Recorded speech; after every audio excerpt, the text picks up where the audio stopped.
Apprendre à se connaître avec Floriane, le conte Feli.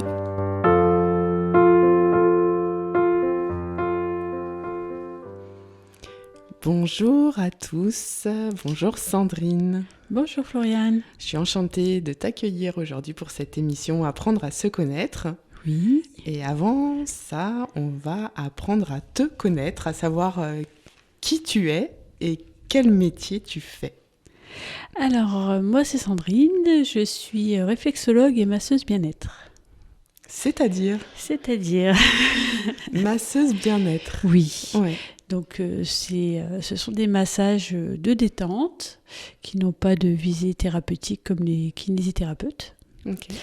Et la réflexologie plantaire, le shiatsu, le hama, plein de disciplines différentes. Est-ce que tu peux nous en dire un peu plus sur ces disciplines oui. que tu pratiques ? Donc en fait, le regroupement de la réflexologie, c'est des techniques qui n'agissent pas directement sur la zone qui est traitée entre guillemets, mais qui agissent à distance, comme la réflexologie plantaire. On peut travailler sur la détente et sur certaines parties du corps à partir du pied. À partir du pied. Voilà. Ça interagit avec d'autres organes en fait qui font partie de notre corps. C'est ça, par un arc réflexe. C'est ça. Ok. Et c'est vrai que ça fait souvent des liens avec l'Égypte. Au final, il y a eu beaucoup ces pratiques-là. Oui, mais c'est très très ancien. C'est ça. Oui. En fait, c'est des pratiques très anciennes qui sont remises à niveau dans la société actuelle et qui fonctionnent parce que, dans l'histoire, ça a fonctionné, donc pourquoi pas le refaire de plus en plus. Et c'est des pratiques qui sont de plus en plus connues, de plus en plus développées. Oui. Mais c'est surtout des techniques qui viennent de l'Asie, surtout essentiellement, et qui arrivent vraiment justement en France maintenant et qui n'étaient pas développées alors que ça existe depuis des années et des années, même des siècles. Des siècles et des siècles. Et d'ailleurs, en préparant l'émission, en fait, je suis allée chercher d'où venait le terme massage. Oui. Parce que voilà, c'est intéressant de savoir l'étymologie, etc. Et du coup, en fait, dans les réponses qu'il y avait, elle est tellement ancienne, cette pratique, qu'en fait, ils n'arrivent pas trop à savoir l'étymologie au final. Depuis quand l'étymologie est ? C'est ça qui est fou, c'est que c'est tellement ancien qu'en fait on a du mal à situer à peu près d'où ça vient. C'est plutôt incertain. Alors ils disent que ça viendrait du grec massin, de l'hébreu machesh et de l'arabe mas qui signifie palper, pétrir, presser légèrement. Voilà. Alors c'est dit il viendrait. Donc c'est tellement ancien que voilà. C'est des suppositions. C'est ça. En tout cas, c'est vraiment palper, c'est ce que tu fais. Oui. Palper, presser légèrement. Oui. Quand tu pratiques, du coup, je rebondis sur le presser légèrement. Oui. Est-ce qu'il y a une notion où du coup tu vas plus accentuer certaines parties du corps ? Oui, mais ça dépend aussi de la musculature de la personne déjà et de l'endroit du corps. Il y a des endroits où, comme la nuque par exemple, où on évite quand même d'y aller trop fortement, sinon on risque de faire plus des dégâts qu'autre chose. Mais des parties comme les cuisses où là on peut vraiment rentrer dans la masse musculaire en fait. Dans la chair, voilà. Entre guillemets, de la personne, on peut dans vraiment, cette chair personne. Voilà. Ok. Est-ce que tu peux nous en dire un peu plus sur ton parcours ? Oui, je suis de base monitrice éducatrice, donc je travaillais avec le public déficient intellectuel. Et puis différentes choses dans ma vie qui ont fait que j'ai dévié vers l'aide à la personne, donc avec les personnes âgées. Et puis en 2019, j'ai eu l'occasion de changer de voie. On m'a dit, voilà, tu si tu as le choix, qu'est-ce que tu veux faire ? Et là, je me suis posé la question. Et en fait, j'ai toujours aimé masser dans le cercle familial, amical, les personnes. Puis je me suis dit, pourquoi pas si c'est quelque chose qui me plaît, pourquoi pas tenter ? Et en fait, une fois que je suis rentrée dedans, ça a vraiment été un déclic. Oui, un déclic. C'est vraiment pour toi, c'était ça. C'était vraiment ma voie. Je partais en me disant, oui, tiens, je peux essayer faire ça puisque c'est quelque chose que je fais dans le cercle familial et que ça me plaît, sans forcément avoir des convictions. J'ai pas toujours été férue de massage. Et en fait, en rentrant dedans, c'est tellement vaste et il y a tellement de choses intéressantes à découvrir chaque jour que c'est... Voilà. Quand tu parles de découvrir chaque jour, c'est quand tu pratiques du coup avec des personnes, selon ce qu'ils peuvent dire, selon les échanges que tu peux avoir, tu en apprends tous les jours? Oui, et puis aussi par rapport à tous les massages qui existent, quoi. Il y a tellement de techniques différentes et en fait, peu importe ce qu'on utilise, on peut pas dire voilà, je fais un massage californien. Moi, j'utilise plutôt, je fais un massage intuitif et je vais mettre différentes techniques dedans, puisque c'est plus global, je trouve, que plutôt de se baser sur un seul massage,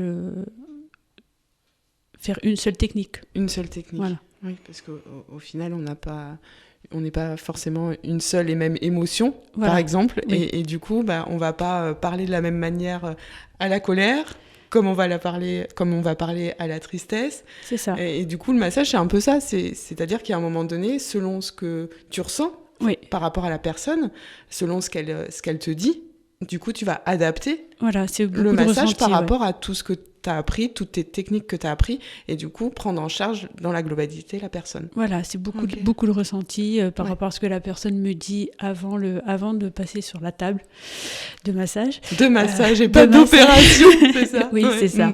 Parce qu'il y a toujours un dialogue avant 5-10 minutes, 15 minutes, ça dépend de ce que la personne a besoin aussi. Et donc ensuite, je mets en pratique par rapport à ce que j'ai ressenti au moment de l'échange. Et après, je découvre le corps et ce que le corps me dit, puisque c'est aussi un échange avec le corps. Okay. Donc, j'essaye de palper au niveau des tensions, ce que je peux percevoir, et j'agis en fonction de ce que je ressens. De ce que tu ressens. Ouais. Ok. Et la personne, est-ce qu'elle, du coup, elle analyse, qu'elle parle avec son corps quand elle vient? Est-ce qu'il y a de plus en plus... alors j'allais dire d'ouverture là-dessus, dans le sens où je sais ce que mon corps, j'ai une tension là, je sais ce qui se passe dans ma vie, je pense que c'est dû à ça. Est-ce qu'il y a ces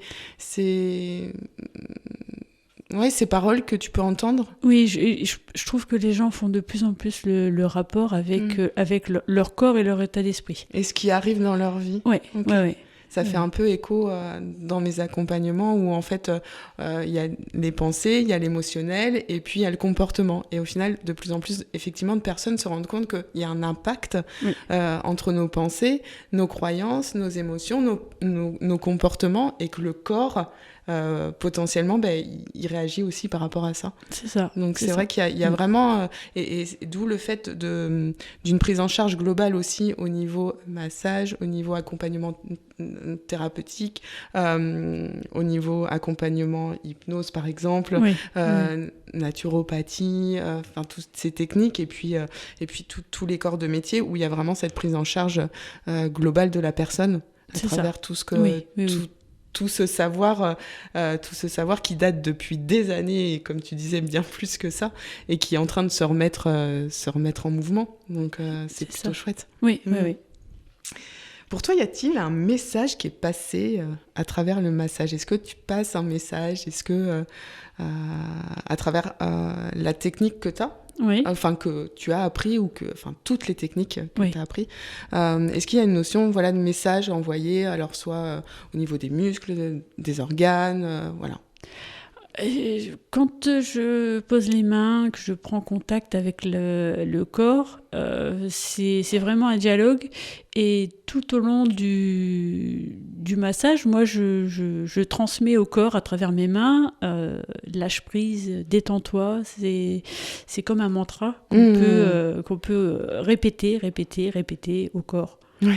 Qu'on lui demande de lâcher, et au bout d'un moment, ça lâche. C'est ça. Voilà. Et en fait, c'est vraiment ça. Et le terme mantra ou le terme répétition, habitude, en fait, on peut mettre... C'est ça. On peut mettre le mot qu'on veut au final. Et c'est vraiment le fait de le répéter plusieurs fois, de le répéter chaque jour. Et on le voit, ça, le corps le prend.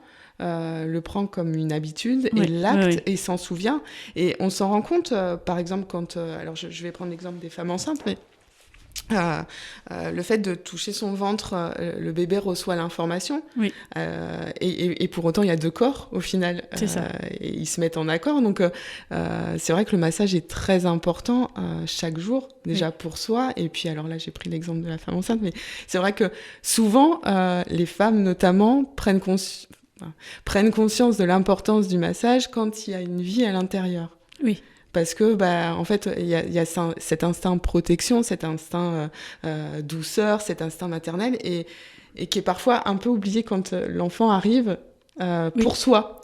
On le transmet parfois aux enfants, souvent, et du coup, c'est important de se retrouver ces choses-là. Et en accompagnement, notamment les femmes, quand elles viennent, c'est qu'elles se sont un peu oubliées au niveau de leur corps parce qu'elles en ont pris aussi conscience lors de la grossesse. Oui. Et le fait d'avoir ce lien-là avec elles et l'enfant, après, elles le transfèrent à l'enfant et il y a le moment, oui, et mon corps, moi. Et c'est vrai que le massage est très... et conseillé et même, je pense, à valoriser, non pas seulement quand la femme est enceinte, tout le temps, et après l'accouchement, pour retrouver ce corps qui est le leur, et notamment, et évidemment aussi les hommes, évidemment. Voilà, c'est important de ne pas les oublier. Non, tout le monde. Voilà, donc après, je sais pas, toi... au niveau des femmes enceintes, est-ce que quand tu masses au niveau du ventre, voilà, est-ce qu'il Oui. Ben justement, hier, j'ai eu un massage prénatal et les bébés, en général, réagissent très, très fort. Ok, c'est-à-dire Ben, quand j'ai même une dame qui m'a dit, mais à peine vous avez posé la main sur le dos, puisque je commence par le dos, elle m'a dit, il a commencé à bouger et ça n'a pas fini jusqu'à ce que vous ayez terminé. Et quand je masse le ventre, en général, j'ai le droit à avoir des petits coups de pied. Ça, c'est génial. Mais en fait, c'est que du coup, toi, donc, tu apposes ta main, en fait. Donc, du coup, ça génère une émotion pour la maman. C'est ça. Donc, concrètement, il y a une émotion qui est pour l'enfant et quelle émotion on souhaite donner. Donc, c'est vrai que c'est important dans le fait de masser, d'apposer les mains. Il y a un contact, qu'est-ce qu'on veut transmettre et qu'est-ce que ça fait à la personne. Et ça fait un lien il y a des personnes qui n'aiment pas être massées. Oui. Ouais. Oui, tout à fait, qui n'aiment pas être touchés même. C'est ça. Oui. Et c'est important aussi parce que donc je fais un lien sur les bons cadeaux que tu proposes, où des personnes se disent ça lui ferait du bien. Parce que du coup, potentiellement, il y a des personnes, non, en fait. Oui, tout à fait. Et tu as eu le cas, il me semble, d'une personne qui avait eu un bon cadeau, qui n'était pas forcément au début, on lui avait offert ça, et au final, elle a apprécié, elle a savouré parce que tu y es allé petit à petit, parce que tu l'as écouté, parce que t'as appris à masser du coup avec les paroles au début, c'est ça. Concrètement. Et puis après, ça lui a amené de la confiance. Alors évidemment, tu m'avais amené que c'était pas forcément un massage comme tu as pu faire, mais c'était un premier contact, et que la personne, du coup, s'était découverte des émotions. Donc voilà, c'est important de le savoir dans les deux sens, c'est-à-dire que le toucher, ça peut amener une émotion, et aussi par la pensée et le toucher, et la pensée et les comportements, on peut aussi amener une émotion. En fait, il n'y a pas forcément un lien qui est le démarrage de l'autre. En fait, on peut générer des émotions à travers des pensées, à travers le toucher. C'est vraiment un cercle qui peut changer de sens, en fait. C'est ça. Mais c'est pour ça aussi qu'il est important de beaucoup discuter avec la personne, surtout quand on sent que, elle s'est jamais fait masser et qu'il y a peut-être un petit souci au niveau corporel. Donc, qui ont des réticences justement à se faire toucher pour X ou Y raison. Il n'y a pas forcément besoin d'avoir eu un traumatisme. C'est juste des personnes qui n'ont pas l'habitude. Et moi, j'ai eu des personnes, j'ai une dame de 80 ans qui est venue et elle n'avait jamais reçu de massage. Je me suis dit, comment je vais faire ? Quand la personne m'avait donné justement le bon cadeau, j'ai dit oui, c'est compliqué d'arriver dans l'intimité de la personne, puisqu'on partage quand même une intimité, et en fait, ça c'est super bien passé, mais en général, je prends un quart d'heure, une demi-heure en plus sur le créneau massage pour pouvoir justement discuter avec la personne, la mettre à l'aise, et voir comment elle réagit aussi, si elle n'est pas trop apeurée par l'idée de se faire toucher, parce que c'est pas donné à tout le monde. Non, c'est pas donné à tout le monde et c'est un apprentissage. Oui. Et c'est important de se dire que nous sommes des animaux.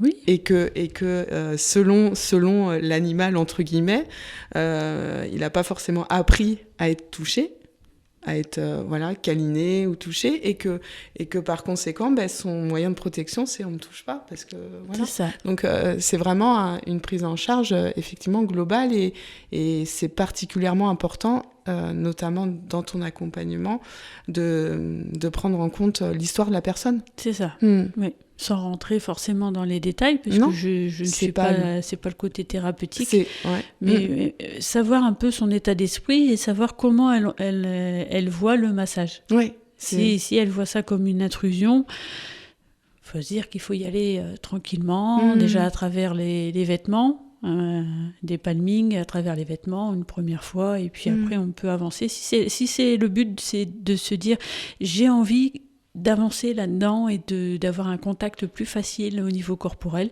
À ce moment-là, on passe par des périodes où c'est juste des palmings sur le corps, donc les mains posées sur le corps à travers les vêtements. Oui.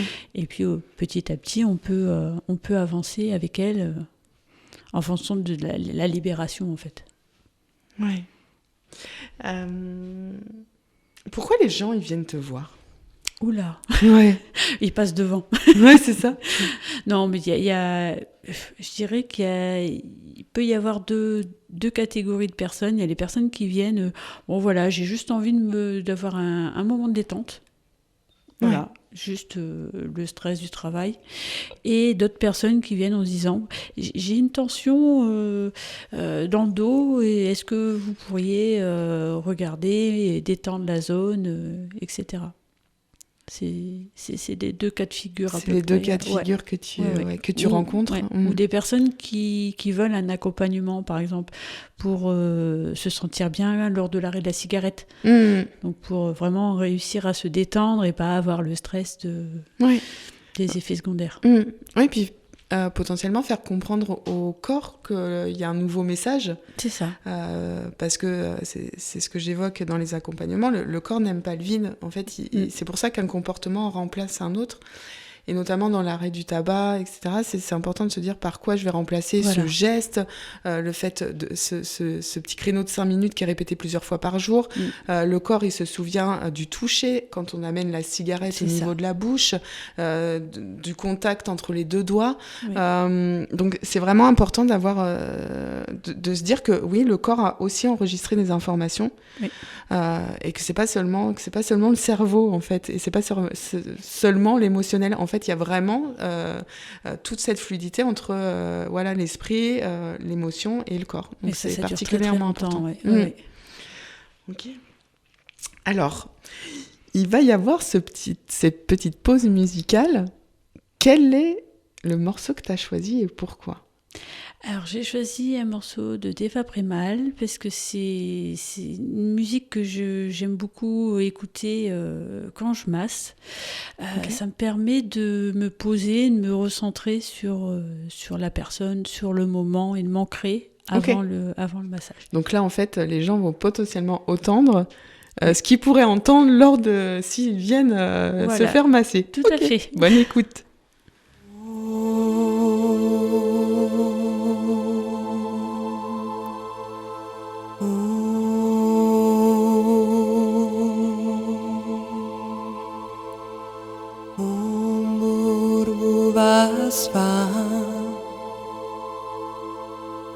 Tatsavituvare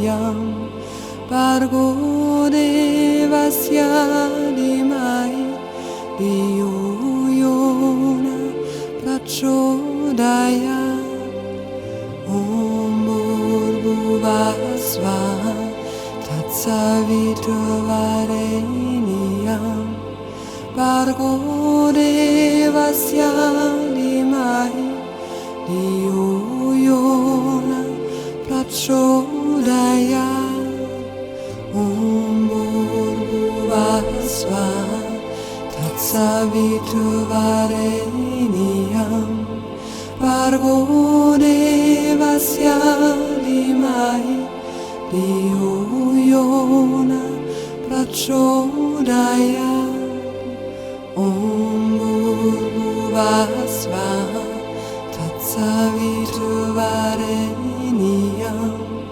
Bargo devasya dimai Diyuyona prachodaya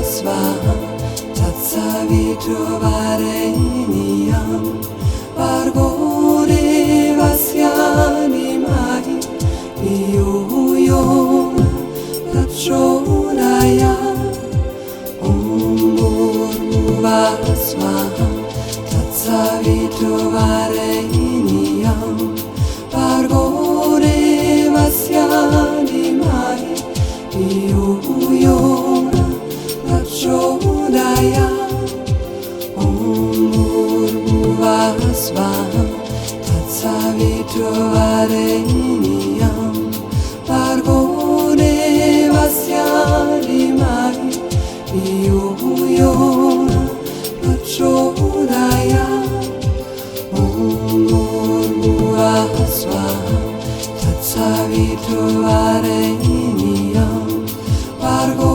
devasya dimai Diyuyona prachodaya Om Bhurvasvaha Tatsaviturvareniyam Bargo devasya dimai Diyuyona prachodaya Om Bhurvasvaha Tatsaviturvareniyam Bargo devasya dimai Diyuyona prachodaya Om Bhurvasvaha Tatsaviturvareniyam Bargo devasya dimai Diyuyona prachodaya Om Bhurvasvaha Tatsaviturvareniyam Bargo devasya dimai Diyuyona. Rebonjour Sandrine. Nous revoilà donc avec ce beau morceau qui t'accompagne et qui accompagne les personnes que tu accompagnes lors de tes massages. C'est ça. C'est ça. C'est pas toujours le même morceau, mais ça reste dans l'esprit un peu zen. Ouais. Oui, j'aime beaucoup. T'aimes beaucoup. Oui.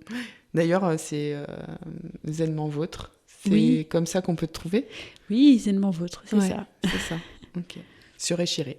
Sur Échiré, oui. C'est important parce qu'en fait, on ne l'a pas dit au début. Oui, c'est vrai. C'est tout vrai. à fait. Donc c'est important de savoir où on peut te trouver. Donc je suis au Centre Indigo à Échiré. Donc c'est un groupement de... Il y a un ostéopathe, un kiné, etc. Ok. Et donc une équipe pluridisciplinaire.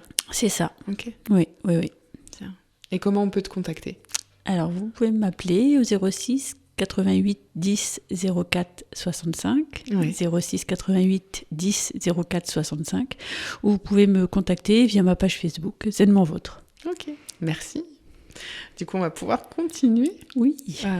sur la belle lancée de la présentation de ce métier qui est de plus en plus reconnu pour ses priorités et propriétés, parce que c'est un peu une priorité de s'occuper de soi. Oui, donc, c'est ça. Ça devient...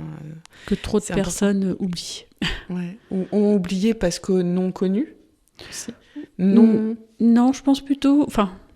je pense plutôt qu'ils sont au courant, mais ils ne prennent pas le temps. Ok. J'ai l'impression que des fois, j'ai des personnes qui viennent avec des cartes cadeaux et c'est vrai que j'ai jamais pensé à me faire masser et là, on m'a offert un... Et après, c'est quelque chose qui vient parce que elles prennent le temps et elles se rendent compte que ça les aide, ça les détend. Ouais. Et c'est vrai qu'on oublie un peu la base. On a oublié quelque part la base du toucher. Oui. La base de se rencontrer dans le regard, la base de se rencontrer par la parole, par des choses bienveillantes en fait. Et du coup, le corps a été à un moment donné un peu oublié. Oui. C'est important de le rappeler qu'il est là parce qu'il nous porte depuis le début quand même. C'est ça. Depuis bien longtemps et il nous fait avancer. C'est notre véhicule. C'est le véhicule et c'est important de prendre soin du moteur, que ce soit émotionnel encore une fois et au niveau des pensées, au niveau du toucher. Voilà, toutes ces... Et pendant 3 ans, c'est vrai que le toucher a été mis de côté puisque la situation sanitaire faisait qu'on ne pouvait plus avoir de contact. Donc ça commence à revenir, à rentrer de nouveau dans les habitudes des personnes de se faire toucher. Ouais. Pour toi, ça existait avant le Covid ? Ça commençait à se démocratiser avant le Covid. Et le Covid a mis un gros coup de frein au fait que les personnes prennent soin d'eux par le toucher. Je ne parle pas de tout ce qui est relation d'aide comme toi en hypnose, mais vraiment le toucher. Après, il y a eu un moment où il fallait garder 2 mètres de distance, donc c'est compliqué. Ouais. Et puis, il y a eu aussi dans les écoles où le fait que, il y a eu les séparations, etc. C'est ça. Donc, c'était parfois compliqué pour les enfants, cette situation. Et pour autant, les instituteurs, les professeurs ont mis de super choses en place pour garder au maximum le lien. Donc, moi, j'en profite pour dire que c'est chouette ce qu'ils ont fait parce que c'était pas forcément évident dans l'apprentissage du toucher qui est particulièrement important dès le début pour les enfants, pour la construction après. Donc, c'est ça. Donc voilà, j'en profite juste pour dire bravo parce que voilà. Parce que c'est important. Hein, c'est à cet âge-là qu'on a les bases du rapport avec l'autre, etc. Donc il faut, d'ailleurs, quand en tant que formatrice MISP, donc Message in School programme. Yes. Mon anglais n'est pas top. Pour l'instant. Oui, pour l'instant. Justement, il y a eu une évolution jusqu'au Covid où on allait dans les écoles pour apprendre la routine aux enfants. Et le Covid a vraiment tout arrêté. Et ça commence à reprendre. Là, j'espère pouvoir à la rentrée reprendre ces massages à l'école. Ok, ouais. Mais en fait, c'est la prévention. Voilà. C'est vraiment ça. C'est prévenir et puis garder cette habitude parce qu'au final, c'est ce qui fait que on va éviter certaines choses plus tard, certaines douleurs, certaines tensions, certaines pathologies, etc. C'est un peu, je fais souvent le lien de prévention avec le brossage des dents. Voilà. C'est une habitude qu'on prend tous les jours pour éviter de. Donc c'est le préventif, c'est vraiment important. Puis il y a aussi le fait d'apprendre à rentrer en interaction avec l'autre.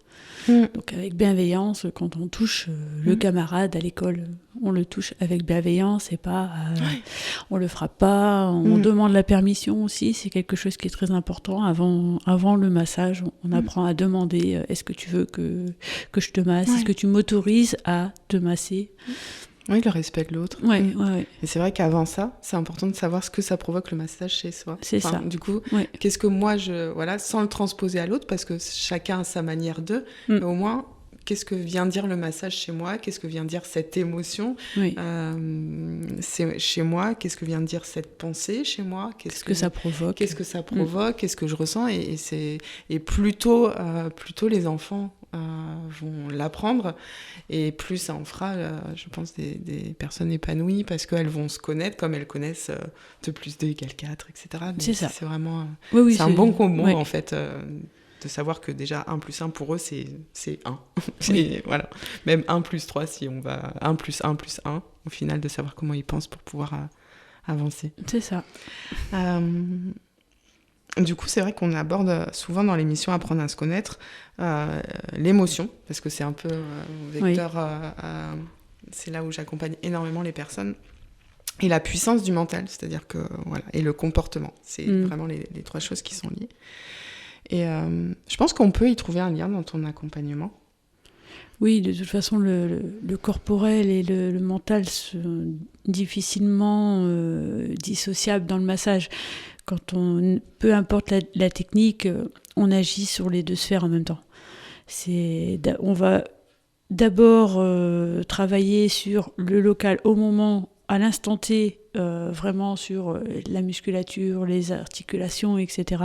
Mais on va aussi, parce qu'après 7 secondes de toucher, il y a l'ocytocine qui est dégagée. Donc l'ocytocine qui est l'hormone du bonheur. Okay. Et ça va commencer, déjà au bout de 7 secondes, vous allez commencer à avoir un bien-être au niveau de la détente complète. Ok, c'est super parce que tu anticipes mes questions de bons conseils, sur lesquels on peut nous auto-agir chaque jour. Sans pour autant aller voir quelqu'un tous les jours, parce que voilà, le but c'est aussi qu'est-ce qu'on peut faire nous chaque jour en prévention, et en attendant d'avoir un massage plus global, etc. Qu'est-ce qu'on peut faire chaque jour pour soi au niveau du massage. Des automassages, ça, ne serait-ce que prendre son pied le soir, quand on va se coucher, on attrape son pied, au sens... Alors, ok. Voilà, au sens propre. Après, au sens figuré, ça appartient à chacun. Oui, voilà, c'est ça. Mais au sens propre, vous prenez votre pied, vous le massez, vous le triturez dans tous les sens, et ça aide énormément pour le sommeil. Donc, quand tu dis triturer dans tous les sens, c'est-à-dire attraper les orteils, les tirer, les masser, faire le geste comme si vous aviez de l'argent dans les mains. Je sais pas si parce qu'à la radio c'est difficile de le. Non, mais on peut le visualiser effectivement. Donc c'est frotter le pouce, l'index, le majeur contre le pouce, et puis prendre les orteils comme ça et le masser, décontracter, faire des exercices de détente au niveau de la cheville. Ok. Alors ça déjà c'est. Les exercices de détente, c'est-à-dire faire tourner la cheville, mais l'aider avec les mains en tenant la cheville à côté, le pied de l'autre, et faire rouler pour bien détendre l'articulation de la cheville. Ok. En fait, toucher les membres avec les mains pour pouvoir accentuer le fait du prendre soin d'étirer les choses avec le fait de masser, palper et pétrir quelque part.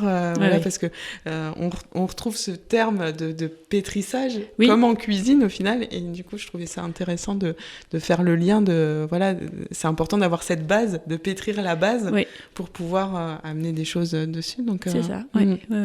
Et après, ça peut être les mains aussi, hein, si les pieds sont pas forcément accessibles en termes d'agilité, etc.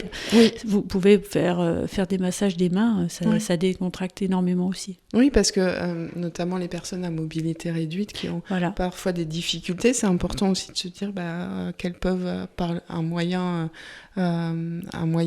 autre, ça peut être de toucher au niveau juste une main avec le pouce, d'accompagner ces choses. C'est ce que je conseille aux personnes âgées qui n'ont pas forcément la mobilité pour attraper le pied, parce que c'est trop compliqué. Donc les mains c'est très bien, la nuque aussi qu'on peut masser à la distance qu'on peut atteindre au niveau des omoplates.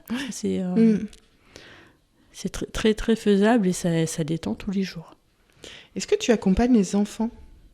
Oui, les bébés dès la naissance ont une réflexologie plantaire toute douce et du massage. Après, j'accompagne aussi les parents lors d'ateliers pour qu'ils apprennent à masser leurs petits en toute sécurité, parce que bien souvent quand on est jeune parent, on n'a pas forcément on sait pas comment les premières semaines, on sait pas trop comment les prendre, c'est un peu compliqué, c'est inné, oui, mais on a peur aussi de faire des bêtises.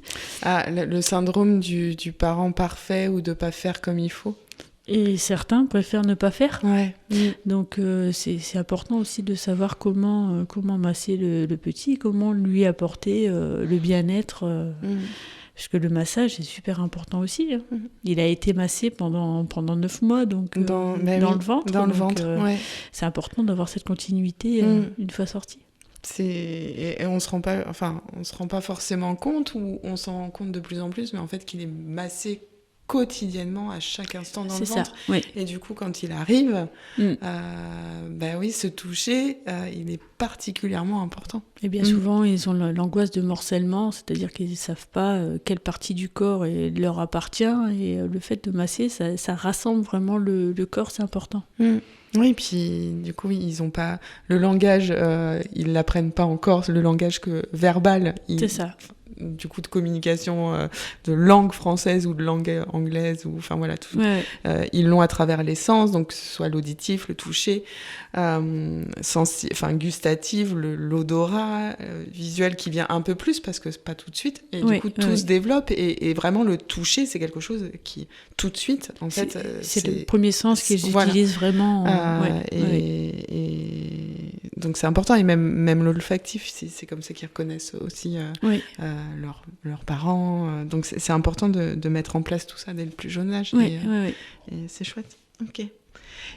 Observes-tu des différences entre les générations dans tes massages, et quand je parle de intergénérationnel, c'est-à-dire que est-ce qu'ils viennent pour la même chose, ou est-ce que c'est différent? Non, comme je disais tout à l'heure, les plus jeunes, en dessous de 40 ans, viennent plutôt chercher une détente. Est-ce qu'ils n'ont aucune tension, aucun problème de dos, etc. Je ne sais pas. Mais par contre, les personnes au-dessus de 40 ans, j'ai plus de personnes âgées qui viennent, puisqu'elles ont, soit elles sont stressées par les enfants, les petits-enfants, parce qu'elles se font encore beaucoup de mourons sur ce qui va leur arriver. Ce qui va arriver à qui ? À leurs enfants. Ouais. Beaucoup de personnes disent, oui, je suis inquiète parce que ma fille a des problèmes d'argent.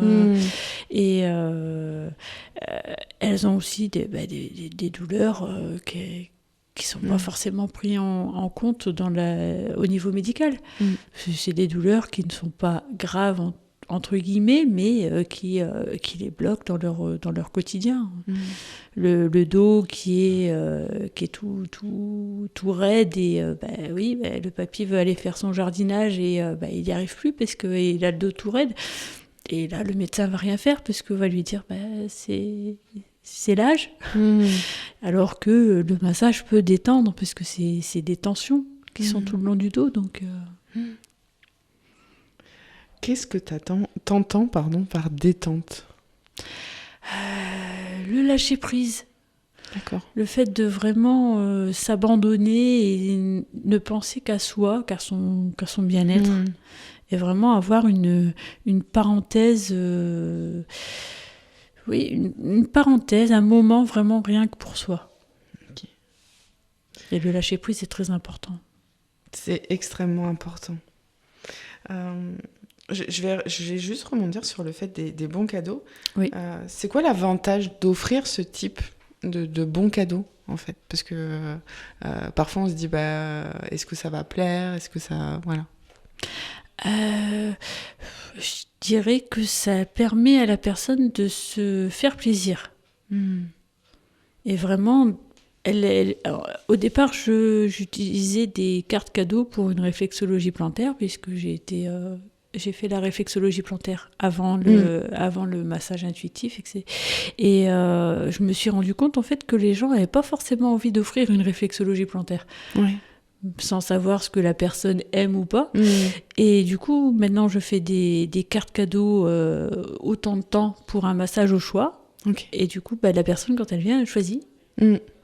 Et quand elle me dit je sais pas, je connais pas, je discute avec elle, et en fonction de ce qu'elle a besoin, si elle me dit que c'est plus de la détente, se retrouver dans un cocon, ça sera plutôt un intuitif. Si elle me dit j'ai vraiment besoin de lâcher prise parce que je suis très stressée, ça sera peut-être plutôt une réflexologie plantaire. ça permet d'offrir un moment pour soi, pour se recentrer sur soi. Super. Je te remercie, Sandrine, pour Merci cet à toi. échange. C'est important de se dire, je pense qu'on s'est rencontrés au sein de l'asso Santalier. Oui, tout à fait. Et cet asso qui notamment organise un festival à Échiré. Oui, le Festival du Bien-être. Ouais. Oui. Quelle date ? Donc les 10 et 11 juin. Voilà. Donc si vous êtes intéressé, il y a encore des places. Si vous Oui, êtes il y a encore. thérapeute dans l'accompagnement du bien-être, il reste toujours des places. Donc vous pouvez nous contacter Oui. pour participer à ce beau festival, à ce premier festival qui est organisé. Oui. Et puis, moi, j'en profite pour dire que j'organise une marche sur Cherveux le 2 avril.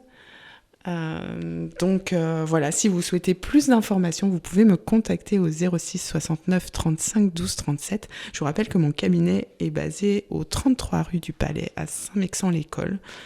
Voilà, je crois que nous avons fait le tour, Oui. même s'il y a énormément de choses à dire Oui, par il y a rapport beaucoup au de choses à massage. dire. Oui. Vraiment, je suis ravie d'avoir fait cette émission avec toi et j'espère que les personnes vont pouvoir prendre l'habitude maintenant chaque jour de faire des petites techniques comme tu as dit, notamment ces 7 secondes. Moi, je vais m'en rappeler. Oui. Voilà, je vais transmettre ça parce que si au bout du 7 secondes, on a le bonheur, c'est plutôt sympa. Oui, J'ai envie c'est assez court quand même. C'est assez court, oui, mais Oui. en même temps, si, voilà, c'est plutôt sympa de s'en rappeler. Quelle chanson tu souhaites mettre pour clôturer cette belle émission? Je ne sais pas trop.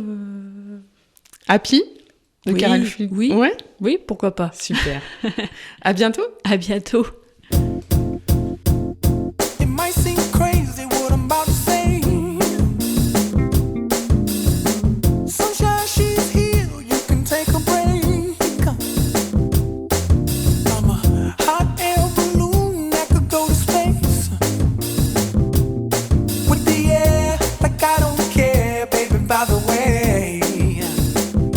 Because I'm happy. Clap along if you feel like a room without a roof. Because I'm happy. Clap along if you feel like happiness is the truth. Because I'm happy. Clap along if you know what happiness is to you. Because I'm happy. Clap along if you feel like that's what you want to do.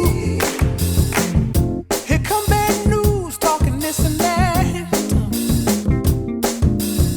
Well, give me all you got and don't hold it back. Well, I should probably warn you, I'll be just fine. No offense to you, don't waste your time.